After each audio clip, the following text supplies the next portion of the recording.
الحمد لله والشكر له وأشهد أنه لا إله إلا هو الذي لا شريك له وأن سيدنا وحبيبنا وقرة أعيننا ومولانا محمدا عبده ورسوله الذي جاء بالكتاب والسنة فنصلي ونسلم عليه وعلى آله وأصحابه ومن تبعهم بإحسان إلى يوم القيامة. أما بعد فيا عباد الله أوصيكم وإياي نفسي بتقوى الله وطاعته وافعلوا الخير واجتنبوا السيئات لعلكم تفلحون. اتقوا الله أو كما قال سبحانه وتعالى في كتابه الكريم وهو أصدق القائلين: أعوذ بالله من الشيطان الرجيم بسم الله الرحمن الرحيم يا أيها الذين آمنوا اتقوا الله حق تقاته ولا تموتن إلا وأنتم مسلمون. وقال نبي الله صلى الله عليه وآله وسلم اتق الله حيثما كنت. Ibadallah yang dimuliakan Allah Subhanahu wa taala, marilah tak henti-hentinya kita bersyukur karena selalu diberikan kenikmatan iman, Islam dan juga kesehatan, juga rezeki sampai kita bisa melaksanakan kewajiban-kewajiban yang diperintahkan oleh Allah, menjauhkan larangannya. Dan kita juga selalu berusaha untuk menjadi muslim yang paripurna sebagaimana difirmankan Allah dalam surah Al-Baqarah ayat 208. A'udzubillahi minasyaitonir rajim. Bismillahirrahmanirrahim.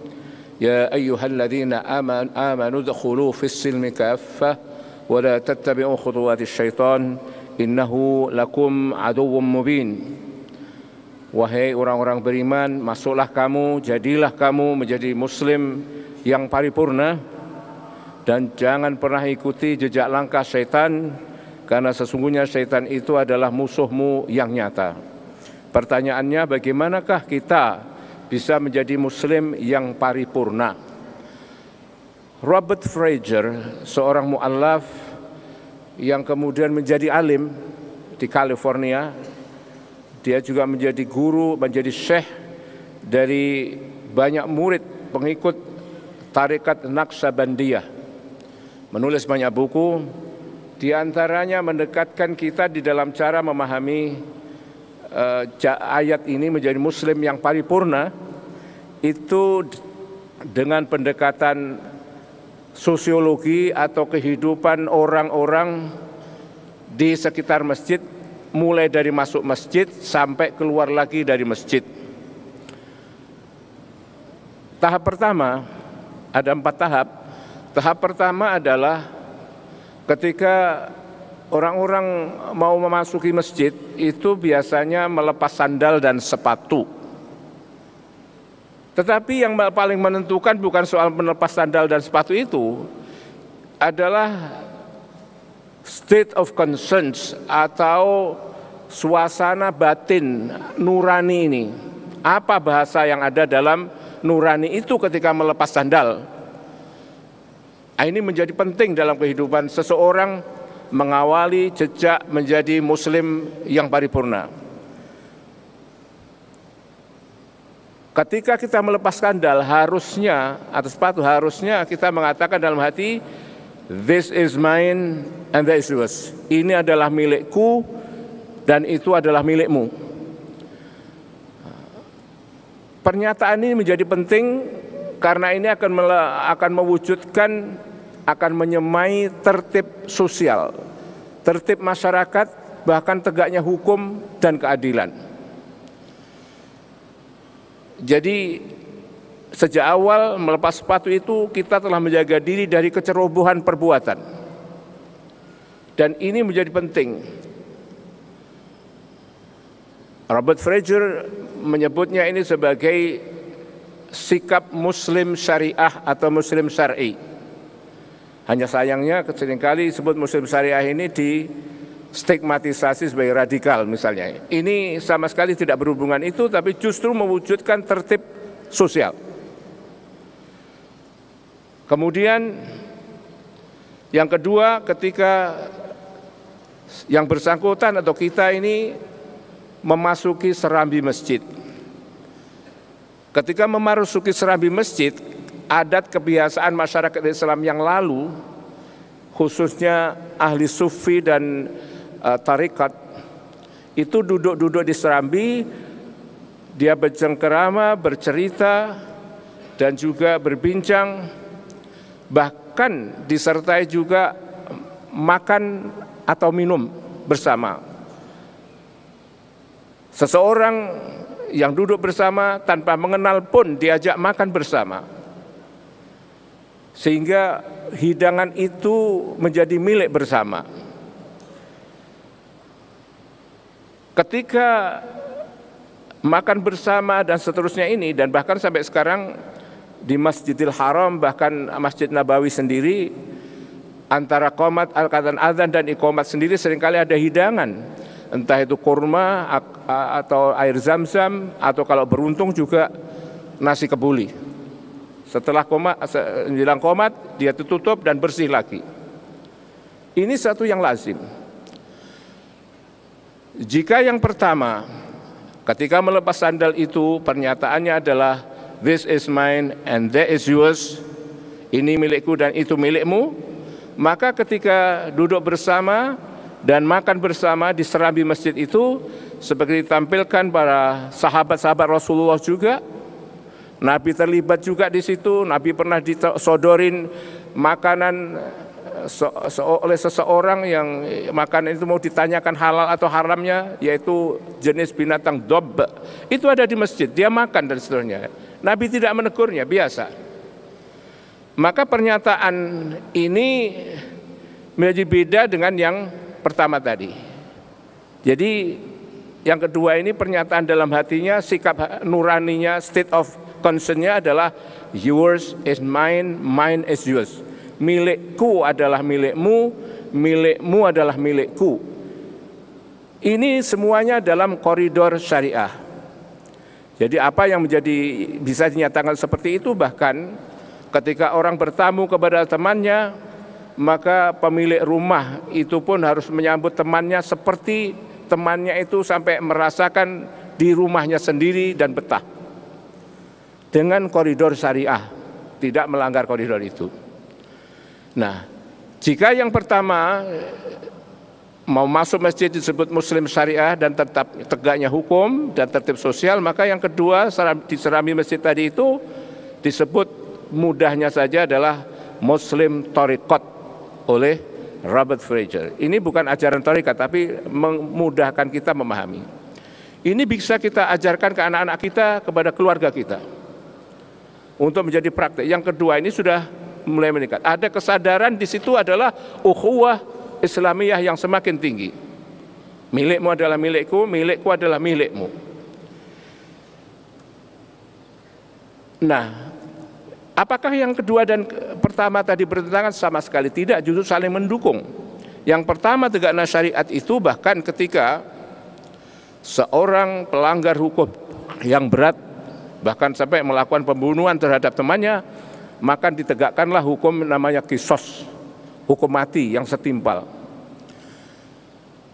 Hukum yang setimpal, hukum mati ini karena dia telah melakukan pembunuhan secara kejam atau tidak beralasan, bukan dalam alasan perang dan sebagainya terhadap saudaranya, maka Al-Quran mengatakan walakum fil qisasi hayatun ya ulil albabi la'allakum tattaqun. Dan dalam pelaksanaan qisas itu sesungguhnya ada jaminan kehidupan bagi saudaramu, wahai orang-orang yang berakal, agar kamu bertakwa.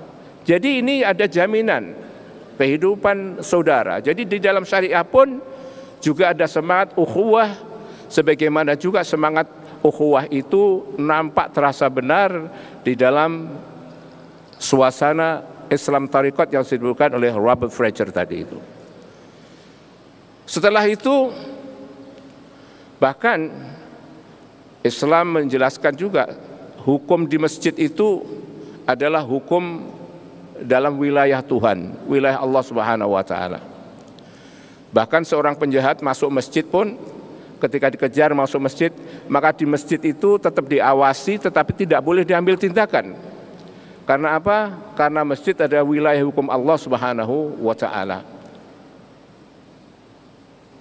Jadi wala tuqatiluhum indal masjidil haram hatta yuqatilukum fi fa in qataluukum faqtuluhum.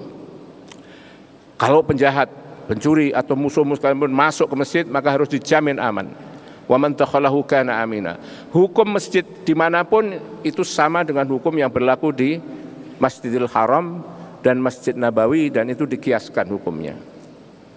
Dan sekarang itu seorang penjahat masuk kemudian dikejar oleh aparat penegak hukum sampai melompat sebagai satu misal ke pagar negara, ke pagar kedutaan negara lain, maka satuan keamanan itu, apakah polisi atau satuan keamanan lain, tidak boleh ikut-ikut melompat sebelum mendapatkan izin.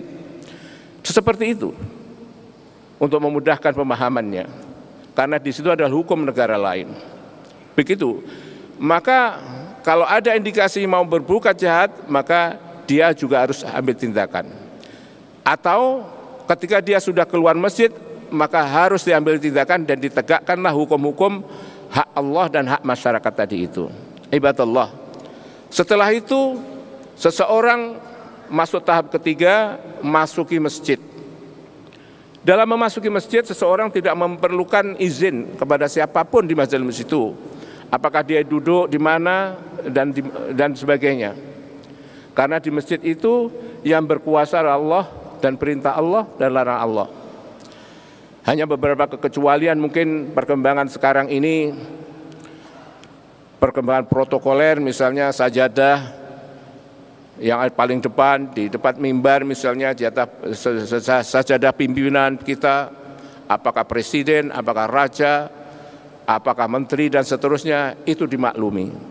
Tapi pada zaman Nabi semua itu tidak ada, tetapi sekarang dimaklumi karena masalah yang berkenaan dengan keselamatan pimpinan negara dan seterusnya itu adalah masalah yang sangat penting bagi kelangsungan negara itu. Ibadallah, ketika masuk masjid, seseorang tidak memerlukan izin dan sebagainya. Mengapa seperti itu? Karena tidak ada seorang pun di antara yang ada di masjid itu yang berhak mengatakan ini milikku. Kalau di dalam Islam syariah yang pertama melepas sandal tadi, klaim dalam hatinya itu this is mine and that is yours, ini milikku dan itu milikmu. Masuk serambi, yours is mine, mine is yours, milikku adalah milikmu, milikmu adalah milikku. Maka ketika sudah di dalam masjid itu tadi, klaimnya dalam hati, pernyataan dalam hati menjadi beda. No mine, no yours, tidak ada milikku dan tidak ada milikmu. Pemiliknya Allah Subhanahu wa ta'ala. Kalau ini kita hayati, kita rasakan dalam kehidupan sehari-hari, tempo-tempo, bahkan apa yang kita nyatakan seolah milik kita itu harus kita lepas untuk orang lain. Kalau kita sadar bahwa ini bukanlah milikku, ini milik Allah Subhanahu wa ta'ala. Mulai dari soal sedekah, zakat, sampai memberikan infak yang darurat sekalipun, keadaan situasinya memungkinkan, kepada orang yang sangat membutuhkan. Banyak terjadi di mana orang harus melepaskan apa yang dimilikinya dari hasil pekerjaannya sehari kepada orang yang tiba-tiba sangat membutuhkan. Ketika itu terjadi pemahaman atau kesadaran ini adalah milik Allah. Kemungkinan seperti itu. Kalau itu terjadi, itulah semacam hakikat atau Islam hakikat yang disebut oleh Robert Fraser. Yang ketiga itu adalah Islam hakikat. Yang keempat adalah ketika orang di masjid itu sudah melakukan sholat.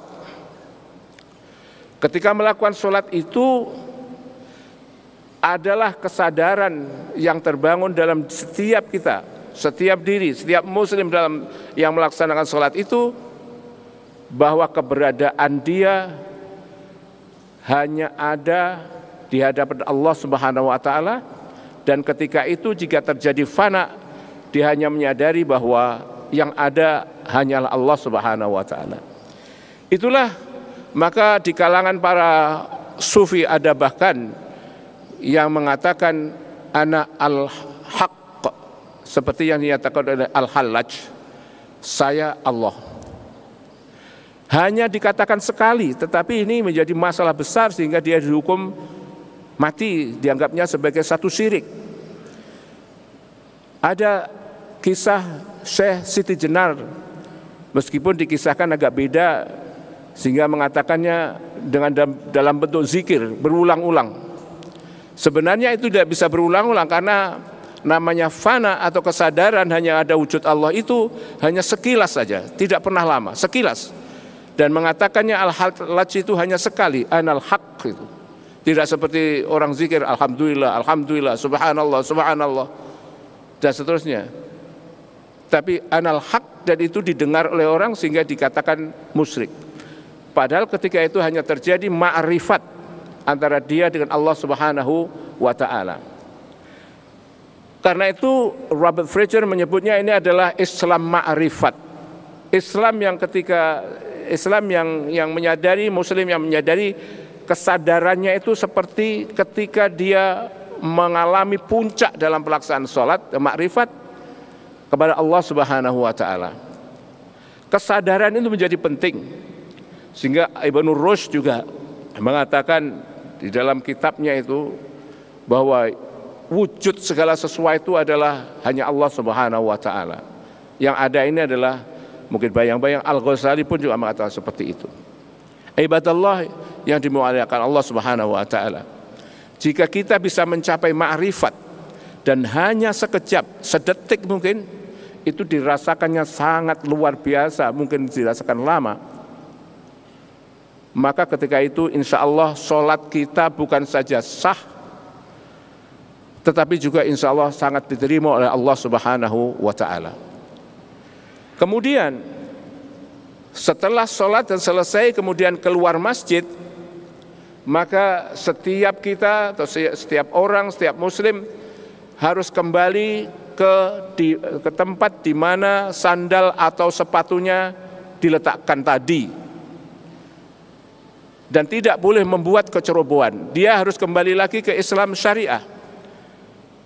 Itu menjadi tertib sosial. Jangan pernah menyentuh barang yang bukan miliknya. Ini Islam mengajarkan seperti itu. Kalau ini terjadi dan bisa diwujudkan dalam masyarakat, kita mulai ajarkan kepada keluarga kita, anak-anak kita, jangan pernah menyentuh barang yang bukan miliknya. Di rumah itu tidak akan ada barang kehilangan. Dan jika suatu bangsa menyadari semacam itu, maka di bangsa itu tidak ada juga korupsi. Jika semua kesadaran itu menjalin dan menjadi kehidupan budaya, insya Allah alam yang ada di dalam negara itu tidak dieksploitasi, tetapi dikelola dengan baik, bahkan menjadi lestari. Jangankan dia ma'rifat, hakikat pun tidak. Jangankan hakikat, tarikat pun tidak. Maka ketika kembali ke sandal atau sepatunya di mana dia letakkan, dia harus benar-benar menjadi muslim syariat. Disitulah tertib masyarakat, tertib sosial, tegaknya hukum dan keadilan akan terjadi dengan budaya. Inilah satu pesan dari Al-Quran. Ya ayyuhalladzina amanu dukhulu fis-silmi kaffah. Sekarang kita pertanyakan kepada diri kita sendiri, sudah di tahap mana kita mulai kesadaran-kesadaran ini dalam kehidupan sehari-hari. Dan ini insya Allah menjadi modal besar bagi kelangsungan bangsa dan negara ini, juga bagi kelangsungan alam Indonesia yang lestari dan memberikan barokah baik dari langit, dari bumi maupun di antara keduanya. Barakallahu li wa lakum fil Qur'anil azim wa nafa'ni wa iyyakum bima fihi minal ayati wadh-dhikril hakim. Aqulu qawli hadha wa astaghfirullahal azim li wa lakum wa lisairil muslimina wal muslimat fastaghfiruhu innahu huwal ghafurur rahim.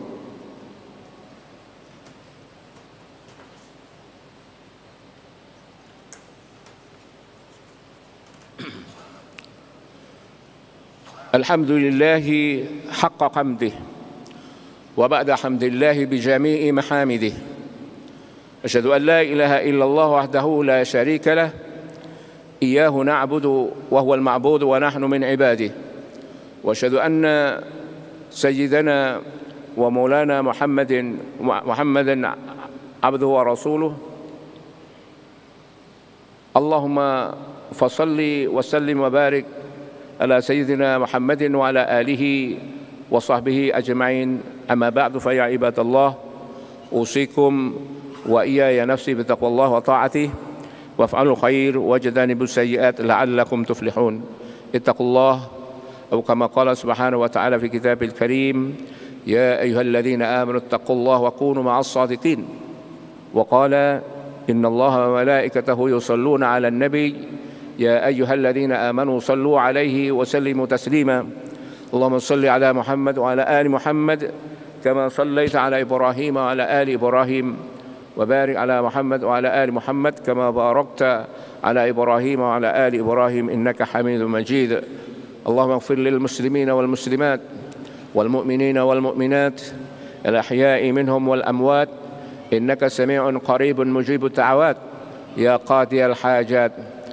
اللهم إنا نستغفرك ونتوب إليك، فتب علينا إنك أنت التواب الرحيم.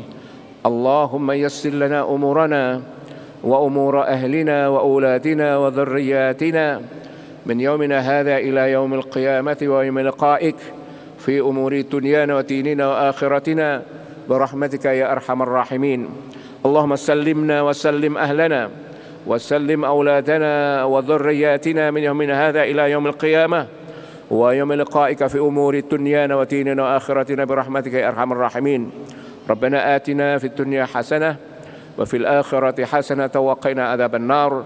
عباد الله، إن الله يأمركم بالعدل والإحسان وإيتاء ذي القربى وينهى عن الفحشاء والمنكر والبغي يعظكم لعلكم تذكرون. اذكروا الله العظيم يذكركم، واشكروه على نعمه يزدكم، واسألوه من فضله يعظكم، ولذكر الله أكبر. ثم أقيموا الصلاة وقوموا أعمالكم. جزاكم الله. الله أكبر. الله